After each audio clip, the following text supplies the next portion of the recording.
saya Putri Diarsjana, saya dari D3 Rekam Medis dan Informasi Kesehatan, Fakultas Ilmu Kesehatan, Universitas Duta Bangsa Surakarta. Di sini saya akan menjelaskan tentang sistem urinaria.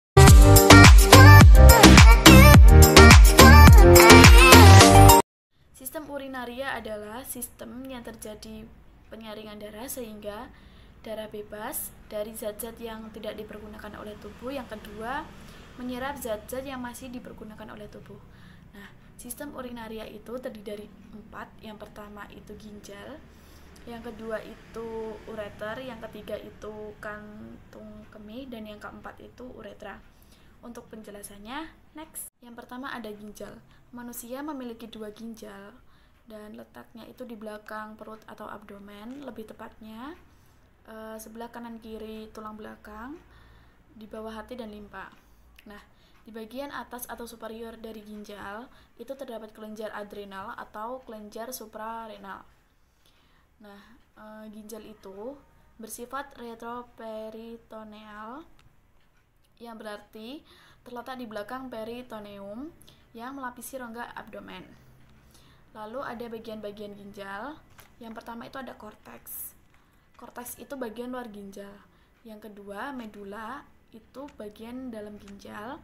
Yang ketiga ada piramid, itu medula yang berbentuk kerucut.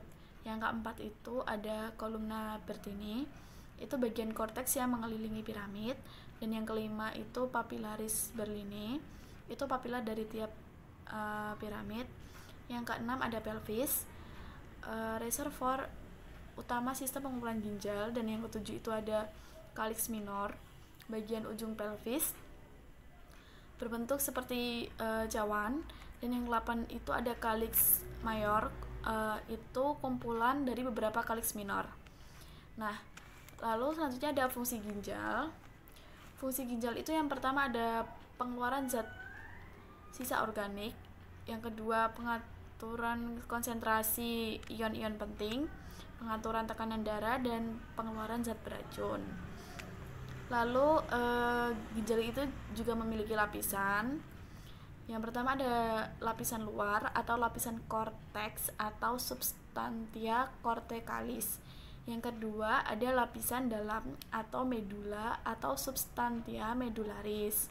Untuk gangguan pada ginjal, yang pertama itu ada glomerulonefritis, itu peradangan pada ginjal yang dimulai dari glomerulus, ditandai dengan proteinuria atau hematuria, dan dapat berkembang menjadi gagal ginjal. Juga ada hidronefrosis, itu penggembungan ginjal. Jadi itu tekanan balik terhadap ginjal karena adanya penyumbatan di aliran kemih, itu mungkin adanya batu atau tumor, arteri atau vena yang letaknya abnormal. Juga ada gagal ginjal atau renal failure, itu penyakit di mana fungsi organ ginjal mengalami penurunan. Ginjal tidak lagi mampu bekerja sama sekali dalam hal penyaringan, pembuangan elektrolit tubuh, menjaga keseimbangan cairan dan zat kimia tubuh seperti sodium dan kalium di dalam darah atau produksi urin. Lalu yang kedua ada ureter. Ureter itu saluran yang menghubungkan dari ginjal ke kandung kemih. Itu panjangnya sekitar 25-30 cm. Lalu persarafan ureter itu oleh plexus hypogastricus inferior melalui neuron-neuron simpatis. Lalu ureter itu terdiri dari 2 bagian. Yang pertama pars abdominalis atau berada di dalam rongga abdomen, dan yang kedua pars pelvina, itu di dalam rongga pelvis. Lalu ureter itu juga memiliki lapisan. Yang pertama lapisan luar disebut jaringan ikat atau fibrosa, dan yang kedua lapisan dalam itu atau otot polos. Lapisan itu terjadi gerakan peristaltik tiap 5 menit sekali yang mendorong urin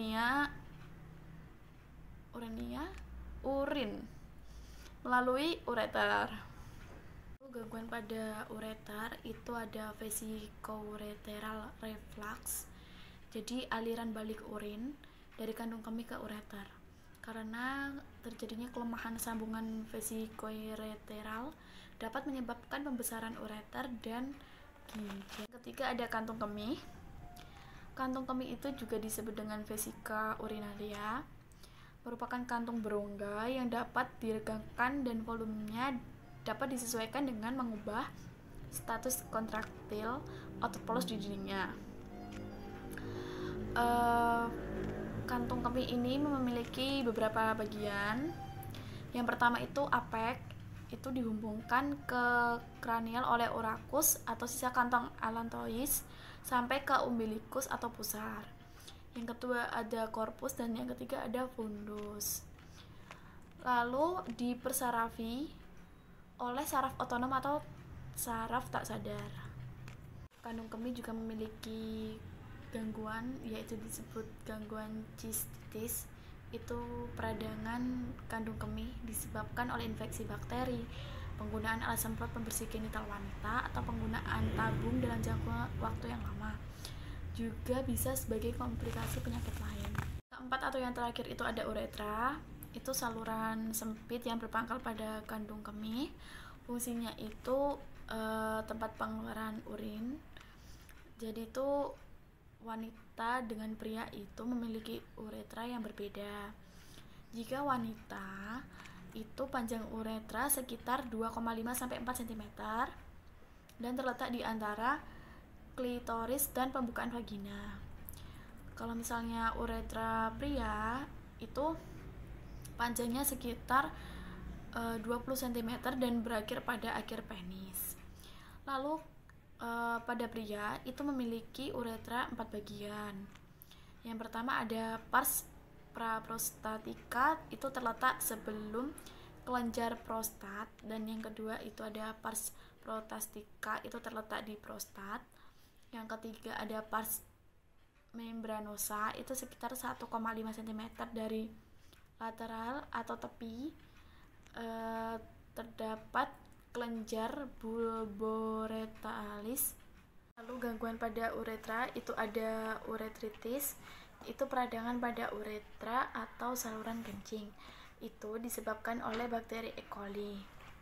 Untuk gejalanya ada darah pada urin, nyeri, demam, gatal, bengkak pada penis atau daerah selangkangan, dan lain-lain. Nah, bagian-bagian pada sistem urinaria sudah saya jelaskan. Sekarang saya ingin menjelaskan proses terjadinya urin. Itu ada 3, filtrasi, reabsorpsi, dan yang terakhir itu ada sekresi atau augmentasi. Nah, kita jelasin.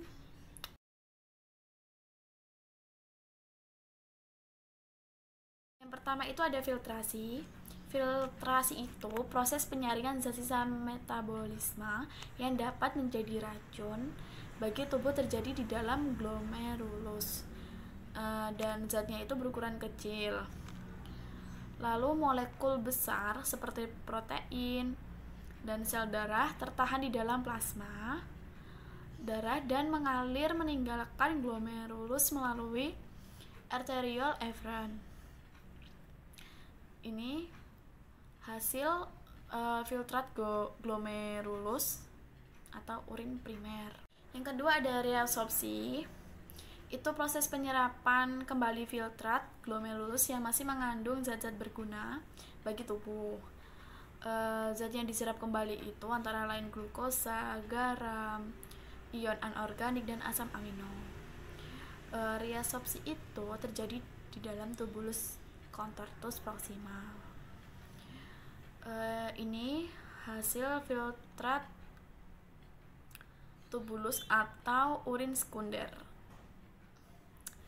Ketiga atau yang terakhir itu ada sekresi atau augmentasi, yaitu proses pengeluaran zat sisa yang tidak diperlukan lagi oleh tubuh. Lalu di saluran pengumpulan berlangsung penyerapan H2O sehingga terbentuk urin sesungguhnya.